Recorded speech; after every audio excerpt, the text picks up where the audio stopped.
जय हिंद दोस्तों, मैं एसपी सर आप सभी मित्रों का सदाशिव कोचिंग क्लासेस के यूट्यूब चैनल पर हार्दिक स्वागत करता हूं। दोस्तों DElEd BTC second semester complete mathematics section के अंतर्गत दोस्तों चैप्टर 12 सर्वांग समता तथा समरूपता चल रहा है, जिसके अंतर्गत दोस्तों आप सभी मित्रों ने अभी तक लेक्चर 3 तक का अध्ययन कर लिया है। यानी दोस्तों आज की क्लास में लेक्चर कौन सा होगा दोस्तों? 4। दोस्तों ध्यान से देखिए, चैप्टर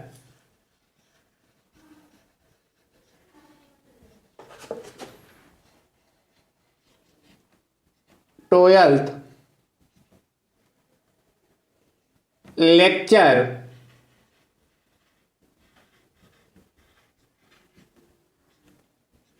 4th चैप्टर 12 का लेक्चर दोस्तों कौन सा है? 4। दोस्तों ध्यान से देखिए, चैप्टर 12 का क्या नाम है? सर्वांग समता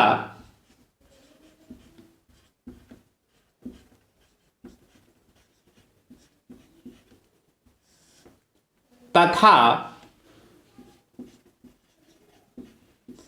समरूपता।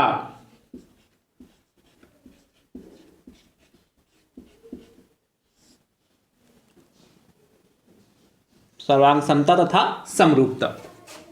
दोस्तों इस चैप्टर में मैंने अभी आपको टोटल कितने प्रश्न कराए हैं? अभी तक मैंने आपको टोटल कितने प्रश्न कराए दोस्तों? 9 प्रश्न कराए हैं। यानी दोस्तों आज की क्लास में प्रश्न संख्या दोस्तों कौन सी होगी? 10। ठीक है, 10 से स्टार्ट होगा। उसके पहले दोस्तों कुछ एक नोट लिख लीजिए और इस नोट पे ही दोस्तों आज प्रश्न कराएंगे। ठीक दोस्तों, क्या कहता है नोट? ध्यान से समझिएगा। नोट को समझने से पहले दोस्तों आप सभी मित्र ध्यान से सुनिएगा। अभी तक जितना भी मैंने आप सभी मित्रों को सिखाया है, यदि आप चाहते हैं कि सब कुछ आप सभी मित्रों को क्या सीरियल वाइज देखने के लिए मिल जाए, तो दोस्तों उसके लिए प्लेलिस्ट बनाएं जिसका नाम है डीएलएड सेकेंड सेमेस्टर मैथ्स 2023। जैसे दोस्तों आप उस पर क्लिक करेंगे, सारे लेक्चर आप सभी मित्रों को चैप्टर वाइज देखने के लिए मिल जाएंगे। ठीक दोस्तों यदि आप हमारे YouTube चैनल पर नए हैं तो आप हमारे YouTube चैनल को दोस्तों सब्सक्राइब जरूर करिए, बेल आइकन को जरूर प्रेस करिए, जिससे आगामी वीडियो का नोटिफिकेशन आप सभी भाई बंधुओं को सबसे पहले मिल सके। दोस्तों नोटिफिकेशन प्राप्त करने का एक दूसरा भी तरीका है, आप हमारे टेलीग्राम चैनल से जुड़ जाइए, जिसका लिंक मैं आपको डिस्क्रिप्शन बॉक्स में दे दूंगा। वहां से भी आप सभी मित्रों को सबसे पहले नोटिफिकेशन प्राप्त हो जाएगा। चलिए दोस्तों नोट देखिए। दोस्तों यदि दो त्रिभुज हमारे क्या है? सर्वांग क्या है? सर्वांग दो त्रिभुज हमारे समरूप हैं, तो दोस्तों उनके क्षेत्रफलों का जो अनुपात होता है, यदि दो त्रिभुज हमारे समरूप हैं तो उनके क्षेत्रफलों का जो अनुपात होता है उनकी संगत भुजाओं के अनुपात के वर्ग के बराबर होता है। इस पॉइंट को लिखिए, फिर अच्छे समझाता हूं। क्या? यदि दो त्रिभुज ए बी सी तथा त्रिभुज पी क्यू आर, कोई भी हो सकते हैं, मैंने नाम दे दिए। ये दो त्रिभुज ए बी सी तथा पी क्यू आर समरूप हैं तो इनके क्षेत्रफलों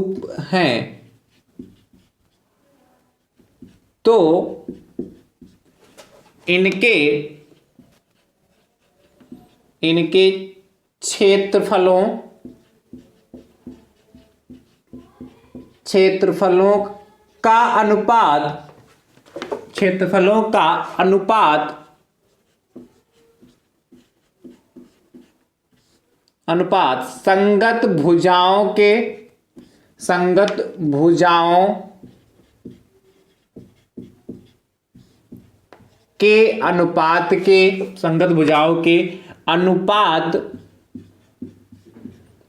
के वर्ग के बराबर होता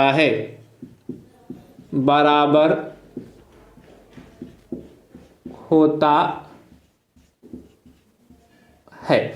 बात समझ में है क्या? यदि दो त्रिभुज ए बी सी तथा त्रिभुज पी क्यू आर समरूप है तो इनके क्षेत्रफलों का अनुपात क्या? संगत भुजाओं के अनुपात, तो इनके क्षेत्रफलों का अनुपात उनकी संगत भुजाओं के अनुपात के बराबर होता है। कैसे दोस्तों? ध्यान समझिए। दो त्रिभुज हमारे पास ये दे हैं। पहला त्रिभुज दोस्तों ए बी सी और दूसरा त्रिभुज दोस्तों ये देखिए पी क्यू आर, दो त्रिभुज हो गए और ये दोनों त्रिभुज कैसे समरूप हैं यदि हैं तो इनके क्षेत्रफल यानी कि area of triangle ABC and area of triangle PQR, इनका अनुपात ध्यान समझिएगा। त्रिभुज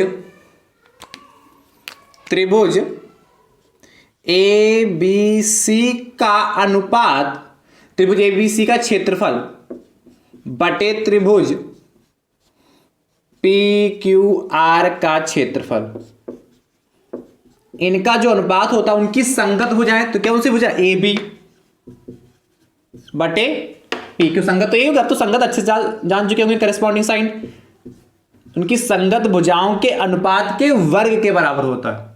ये तो कह रहा क्या, यदि दो त्रिभुज एबीसी तथा त्रिभुज पीक्यूआर समरूप हैं तो इनके क्षेत्रफलों का अनुपात, किनके, इन दोनों त्रिभुज ए बी सी और पीक्यूआर, इनके क्षेत्रफलों का अनुपात हमने लिख लिया। बटे का मतलब तो अनुपात होता है, गणित में जो बटा लगाओ उसको अनुपात पढ़ते हैं ना, पढ़ सकते हैं ना। क्षेत्रफलों का अनुपात संगत भुजाओं के, किनके, इनके, चाहो तो यहां लिख लो इनके संगत भुजाओं के या उनके, तो इनके क्षेत्रफलों का अनुपात ऐसे लिखते हैं, तो इनके क्षेत्रफलों का अनुपात इनके या उन इनके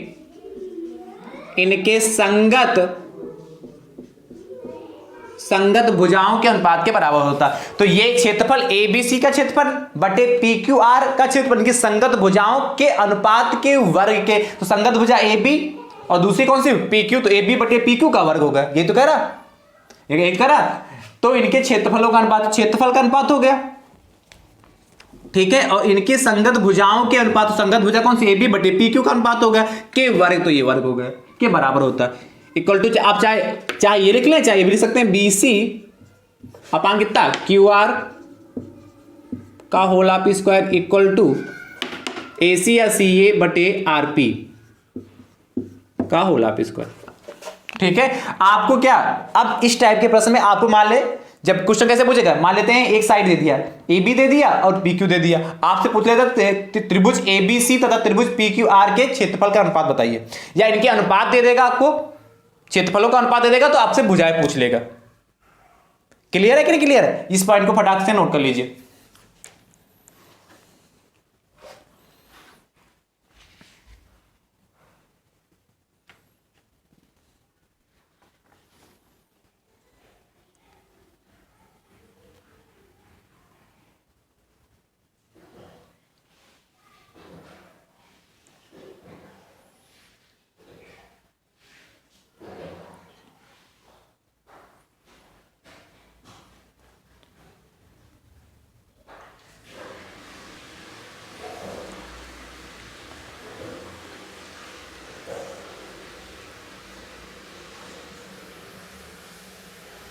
हो गया, चलिए ये पहला पॉइंट हो गया। दूसरा पॉइंट दोस्तों देखते हैं, ये तो पहला आपने लिख लिया होगा। दूसरा पॉइंट ध्यान से देखिएगा, आपसे फिर से वही कंडीशन है, यदि दो त्रिभुज समरूप हैं, कोई भी हो, हमने तो यहाँ नाम दे दिया, यदि दो त्रिभुज एबीसी तथा त्रिभुज पीक्यूआर समरूप हैं तो इनके परिमापों का अनुपात, यहां से हटाता हूं, तो इनके, ध्यान समझिएगा,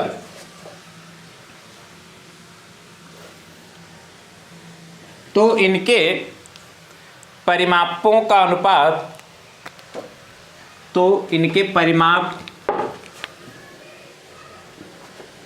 ये दो त्रिभुज ए बी से तथा त्रिभुज पी क्यू आर समरूप हैं तो इनके परिमाप का अनुपात, एक मिनट इसको भी हटाते हैं,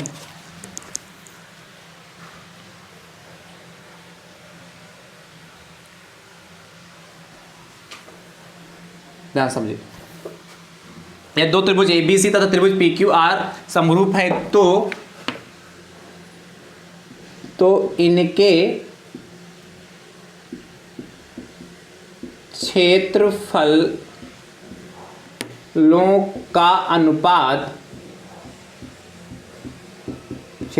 का अनुपात, इनके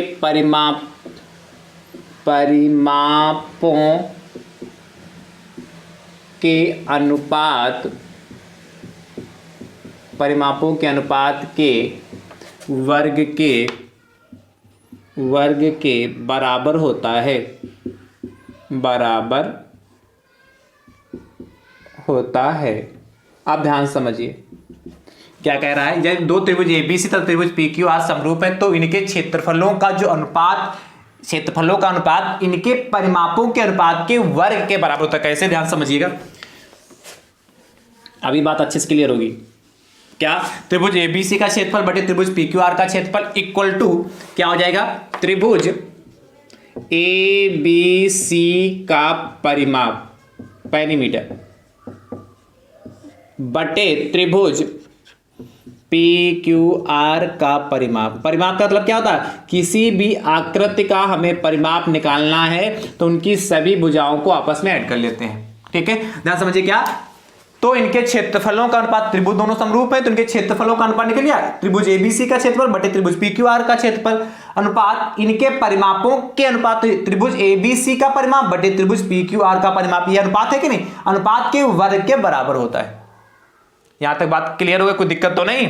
ठीक है, अब ध्यान समझिए, त्रिभुज एबीसी का क्षेत्रफल बटे त्रिभुज पीक्यूआर का जब क्षेत्रफल अभी निकाला था, क्या उसके आगे लिखा था, ध्यान समझिए, यहां क्या लिखा था, ए बी बटे पी क्यू का स्क्वायर इक्वल टू क्या, बी सी बटे क्यू आर का स्क्वायर इक्वल टू कितना, बी सी बटे क्यू आर का square equal to C A upon R P का स्क्वायर। भाई इसकी जगह पर तो हम लिख सकते हैं ना, इक्वल टू, देखिए त्रिभुज ए बी सी का परिमाप बटे त्रिभुज पी क्यू आर का परिमाप। ठीक है, का परिमाप, और ये हमारा इसका होल ऑफ स्क्वायर हो गया। अब देखिए यहां भी स्क्वायर, यहां भी स्क्वायर, यहां भी स्क्वायर, यहां भी स्क्वायर, स्क्वायर इसको हटा देते तो क्या बचेगा हमारे पास, ध्यान समझिएगा, ए बी बटे P Q equal to B C बटे Q R equal to C A बटे आर पी इक्वल टू क्या, त्रिभुज ए बी सी का परिमाप बटे त्रिभुज पी क्यू आर का परिमाप।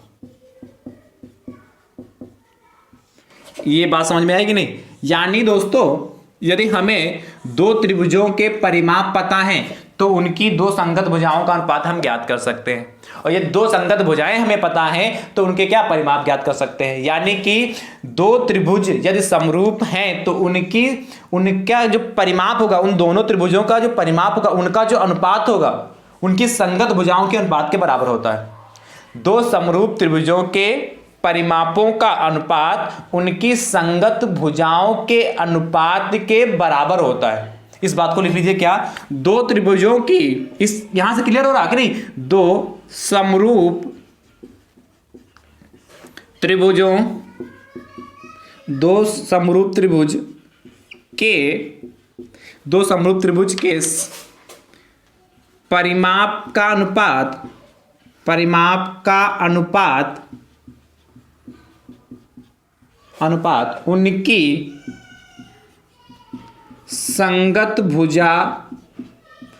संगत भुजाओं के अनुपात के बराबर होता है। बहुत ज्यादा दोस्तों जो प्रश्न कठिन बनाएगा तो यहां से पूछ सकता है, और ये ऐसे प्रश्न है दोस्तों आगे आपके टेट, सीटेट के एग्जाम और सुपर टेट के एग्जाम में भी काम आने वाले हैं, इसलिए अच्छे से पढ़िएगा, इनको सीखिएगा। ठीक है, क्या, दो समरूप त्रिभुज के परिमाप का जो अनुपात है, देखिए परिमाप का अनुपात उनकी संगत भुजाओं के अनुपात के बराबर होता है। तो आई होप, मुझे उम्मीद कि आपने ये दो फार्मूले अच्छे से समझ लिए। चलिए इनको नोट कर लीजिए, फिर प्रश्न कराते हैं, प्रश्न संख्या 10। ठीक है, चलिए फटाफट नोट करिए।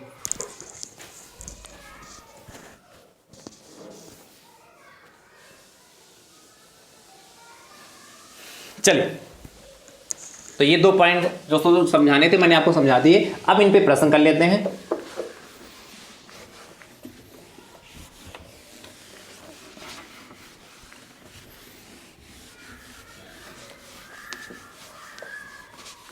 और दोस्तों यह आज आपका अंतिम लेक्चर है इस चैप्टर का। यानी कि आपका यह चैप्टर नंबर 12 आज कंप्लीट, और इसके बाद एक चैप्टर और बचा 13, वो भी कंप्लीट कर दें, आपका सिलेबस कंप्लीट। देखिए प्रश्न संख्या 10 क्या कह रहा है, कह रहा है दो समरूप त्रिभुज, दो समरूप त्रिभुज, दो समरूप त्रिभुज ए बी सी, दो समरूप त्रिभुज ए बी सी तथा त्रिभुज पी क्यू आर के क्षेत्रफल क्रमशः, के क्षेत्रफल क्रमशः आपको दे रखे हैं 81 सेंटीमीटर स्क्वायर तथा 144 सेंटीमीटर स्क्वायर या वर्ग सेंटीमीटर है। ध्यान समझिएगा। आगे कह रहा है यदि भुजा DE बराबर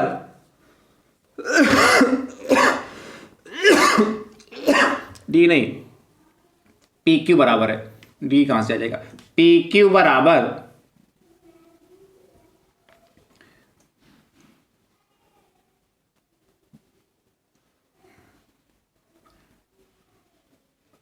84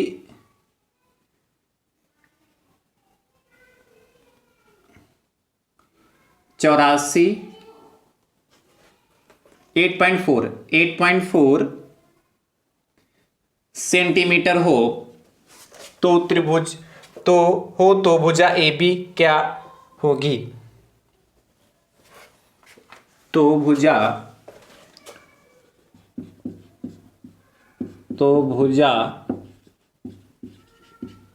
AB का मान बताइए या क्या होगी। देखिए अभी मैंने पहला पॉइंट लिखवाया है क्या, दो समरूप त्रिभुज ABC तथा त्रिभुज PQR के क्षेत्रफल का हम सब बना लेते हैं। तो पहला त्रिभुज हमारे पास ये आ गया ABC, और ये दूसरा त्रिभुज हमारे पास ये आ गया PQR। ठीक है, कह रहा है त्रिभुज ABC तथा त्रिभुज PQR के क्षेत्रफल क्रमशः 81 सेंटीमीटर, यानी कि इसका क्षेत्रफल हमारा 81 सेंटीमीटर स्क्वायर दे रखा है, एंड दूसरे का 144, क्रमशः लगा ना, क्रमशः का मतलब जो पहले नंबर पे लिखा होगा उसका पहले का क्षेत्रफल, जो दूसरे नंबर पे होगा उसका दूसरे का क्षेत्रफल। आगे कह रहा है यदि भुजा PQ 8.4, ये PQ हमारी 8.4 है सेंटीमीटर, तो आपसे कह रहा है भुजा AB हमें ज्ञात करना है। देख कितना आसान है। तो आपको मैंने पहले ही बताया है क्या क्या दिया, क्या है हमें, ध्यान से देखिएगा। दिया है क्या, दिया लिखना चाहे तो लिख सकते हैं, दिया है क्या भैया, त्रिभुज ABC का क्षेत्रफल कितना 81 सेंटीमीटर स्क्वायर है कि नहीं, और त्रिभुज PQR का क्षेत्रफल इक्वल टू 144 सेंटीमीटर स्क्वायर। पूछा क्या आपसे, PQ भी दे रखा, PQ इक्वल टू 8.4 सेंटीमीटर। ठीक है, तो question mark AB equal to question mark. ठीक है, आप ध्यान समझिए, आप क्या जानते हैं, त्रिभुज ABC का क्षेत्रफल बटे त्रिभुज PQR का क्षेत्रफल इक्वल टू दोस्तों क्या होता है, संगत भुजाएं, यानी कि AB बटे PQ का होल ऑफ स्क्वायर, ये तो होता है। अब ध्यान समझिए, त्रिभुज ABC का क्षेत्रफल कितना है हमारा 81 है, और क्या PQR का क्षेत्रफल कितना है 144, वैल्यू पुट कर दिया, बटे AB कितना हमें पता नहीं, तो AB को AB रहने देते हैं, और PQ कितना हमारा 8.4 है। अब ध्यान समझिएगा, और होल ऑफ स्क्वायर। अच्छा इधर से स्क्वायर हटाएंगे तो इधर क्या रूट चढ़ जाएगा कि नहीं चढ़ जाएगा, दोनों पक्षों का हम वर्गमूल ले लेंगे, क्या लेंगे वर्गमूल, लिखना चाहो लिख लीजिए, दोनों पक्षों का वर्गमूल लेने पर, दोनों पक्षों का वर्गमूल लेने पर, तो जब वर्गमूल लेंगे तो अंडर रूट चढ़ जाएगा कि नहीं भाई, अंडर रूट कितना हो जाएगा 81/144 हो जाएगा, इक्वल टू यहां कितना हो जाएगा ए बी 8.4 और यहाँ क्या होल ऑफ स्क्वायर इसका है और यहाँ वर्गमूल लेंगे तो यहाँ यहाँ रूट है तो इसका रूट का मतलब कितना 1/2 होता है, 2 की पावर कितना 1/2 चढ़ जाएगा, 2 कैंसिल, 2 की पावर कितनी, इसका पावर 1 ही तो बचेगा, यानी कि कितना ये रूट इधर हट जाएगा। अब ध्यान समझिए, अब क्या करना होगा, देखिए 21 का जो 81 का वर्गमूल निकाले कितना 9 आएगा ना, और 144 12 का क्या होता है वर्ग होता है, 144 को क्या लिखते हैं 12 × 12, रूट के अंदर भाई 12 × 12 144 होता है और 12 × 12 रूट के अंदर, इसलिए एक 12 बाहर आ जाएगा, ऐसे ऊपर किया 9 × 9 81, 9 में से एक बाहर आएगा 9 इक्वल टू इधर देखिए कितना ए बी बटे कितना 8.4 बचा जाके, क्रॉस मल्टीप्लिकेशन कर लें तो कितना हो जाएगा, ध्यान समझिएगा 12AB इक्वल टू 9 × 8.4 हो गया भाई, 9 × 8.4 हो गया। अब ए बी जो गुणे में होता है बटे में जाता है, इसलिए ए बी इक्वल टू कितना 9 × 8.4 बटे कितना 12, ठीक है, काट लेते हैं, किससे कटेगा, यदि हम पॉइंट हटा लें और यहां से 0 बढ़ा लें तो 12 से कटेगा, देखिए 12 सती 84 होता है, ठीक है, 12 एकम 12 होता है और एक 0, यानी क्या आया जाके ध्यान समझिएगा ए बी इक्वल टू 9 सती 63 बटे 10 आया जाके, कितना 63 बटे 10 आया जाके, यानी कि इसके बाद मैं यहां पे लगा रहा हूं, पहले आप ये पूरा नोट करिए, उसके बाद ये, उसके बाद यहां पे ए बी जब 10 से इसको भाग करेंगे तो ए बी 6.3 आ जाएगा सेंटीमीटर,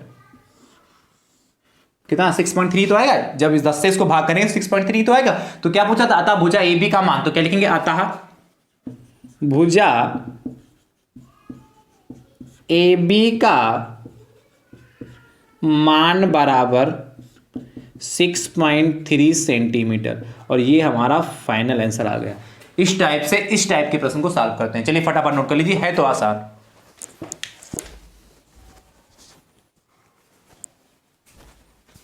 अगला देखते हैं, अगला आपसे कह रहा है प्रश्न संख्या 11, दो समरूप त्रिभुज ABC तथा त्रिभुज PQR के क्षेत्रफल क्रमशः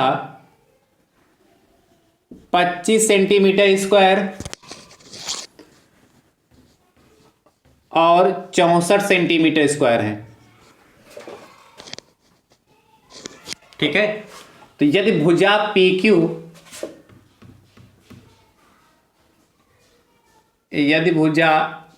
PQ या इस बार ए भी कर दे रहे हैं, या पहले इधर PQ लिख लिया, अगले बार ए भी कर देंगे, PQ इक्वल टू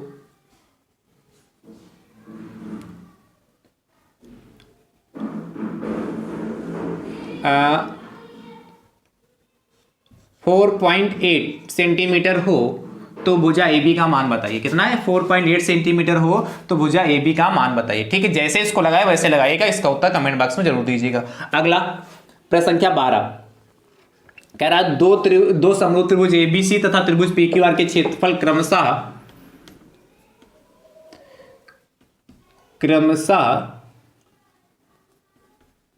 64 सेंटीमीटर तथा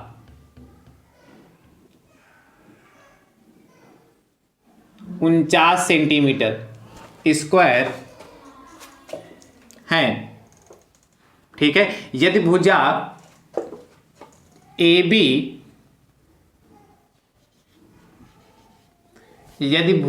AB हमारी जो है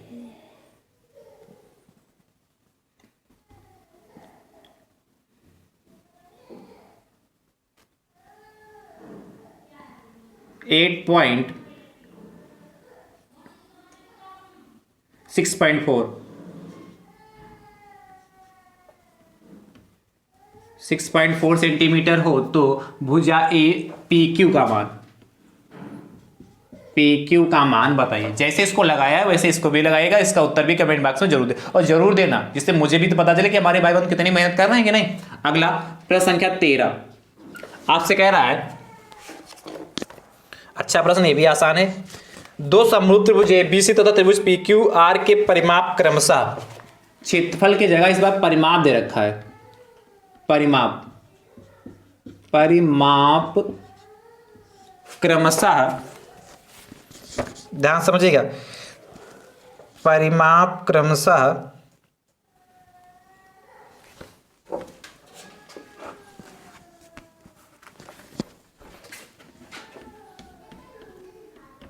88 सेंटीमीटर और 66 सेंटीमीटर है। 66 सेंटीमीटर, स्क्वायर नहीं होगा यहाँ पर, ठीक है, सेंटीमीटर है। आगे आपसे कह रहा है यदि भुजा AB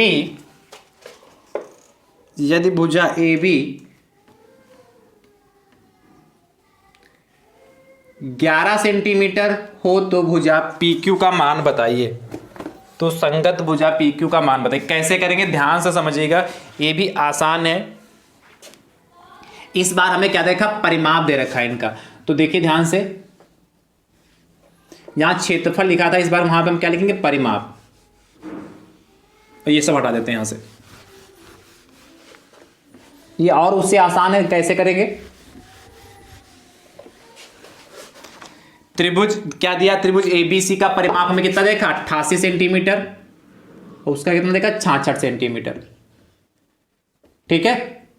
अब देखिए त्रिभुज ABC का परिमाप कितना होगा, 88 सेंटीमीटर हो गया, और त्रिभुज PQR का परिमाप 66 सेंटीमीटर। ये तो सीख चुके ना, 66 सेंटीमीटर। तो और भुजा AB हमारी 11 सेंटीमीटर, ये 11 सेंटीमीटर दे रखा है, ठीक है भैया। तो AB बराबर 11 सेंटीमीटर हो गया। और आपसे पूछा है question mark PQ equal to question mark. आप ध्यान से समझिए, त्रिभुज ABC का परिमाप अपान त्रिभुज PQR का परिमाप equal to AB upon PQ, ठीक है। त्रिभुज ABC का परिमाप कितना, 88 सेंटीमीटर, तो यहाँ 88 लिख लेंगे, और त्रिभुज PQR का परिमाप कितना, 66, तो बटे 66 होगा, इक्वल टू AB कितना हमारा 11 हो गया, और बटे में PQ ऐसे ही रहा, ठीक है। काट लेते हैं, ध्यान समझिए। 11 से कटेगा, ध्यान समझिए, 11 8 88, 11 छंग 66 हो गया। तो हमारे पास क्या बचा, देखिए 8 बटे 6 इक्वल टू 11 बटे PQ, ठीक है। अब यहां से ध्यान से देखिए, यहां निकालते हैं इसके बाद, तो यहां से क्या हो जाएगा, क्रॉस मल्टीप्लिकेशन कर लीजिए, तो कितना हो जाएगा, 8PQ इक्वल टू कितना, 11 छंग 66 हो जाएगा ना भाई, 11 छंग 66 होगा। चाहे तो इसको और काट लेते हैं, काटना चाहे तो यहाँ काट सकते हैं, चलिए काट लेते हैं, और थोड़ा और आसान बनाते हैं, यहीं काट लेते हैं। किससे कटेगा, 2 से कटेगा, 2 चक्कू 8, 2 3 6। अब किसी से नहीं कटेगा ना, 2 चक्कू 8, 2 3 6, तो 4 बटे 3 आया, देखिए 4 बटे 3 आया। अब मल्टीप्लाई कर लेते, तो कितना होगा, देखिए 4PQ इक्वल टू 4PQ तो कितना, 11 33, 11 33 होगा कि नहीं, तो यानी कि PQ इक्वल टू कितना हो जाएगा, 33 बटे 4। काट लेते हैं, तो देखिए ध्यान से, 4 एकम 4, 4 8 32, 8 हो गया, 4 8 32, यानी कि बच्चा जाके पॉइंट लगा लिया, 10 हो गया, तो 4 दूनी 8, फिर कितना बचा जाके 2, 20 होगा, 4 पंचे 20, यानी कि PQ बड़ा कितना हो जाएगा, 8.25 सेंटीमीटर। ये दोस्तों हमारा आंसर आ गया। तो क्या पूछा, भुजा PQ का मान, तो क्या लिखोगे, अतः भुजा PQ का मान इक्वल टू 8.25 सेंटीमीटर। चलिए फटाफट नोट कर लीजिए इसको, ठीक है आसान कि नहीं आसान है। अगला प्रश्न, प्रश्न संख्या 14 आपसे कह रहा है कि परिमाप क्रमशः 36 सेंटीमीटर व 24 सेंटीमीटर है। कितने, 36 सेंटीमीटर व 24 सेंटीमीटर है, और कह रहा है भुजा AB हमारी दे रखी है भैया 15 सेंटीमीटर। तो भुजा PQ का मान बताइए। जैसे इसको लगाया वैसे लगाइएगा, इसका उत्तर कमेंट बॉक्स में जरूर दीजिए। अगला प्रश्न संख्या 15 आपसे कह रहा है दो समरूप त्रिभुज ABC तथा त्रिभुज PQR के परिमाप क्रमशः, यहां समझिए, परिमाप क्रमशः 64 सेंटीमीटर, ठीक है, और 40 सेंटीमीटर है। यदि भुजा AB 16 सेंटीमीटर है, भुजा AB 16 सेंटीमीटर हो तो भुजा PQ का मान बताइए। ठीक है, भुजा PQ का मान बताइए। एक, ठीक है, 16 की जगह 8 कर लीजिए।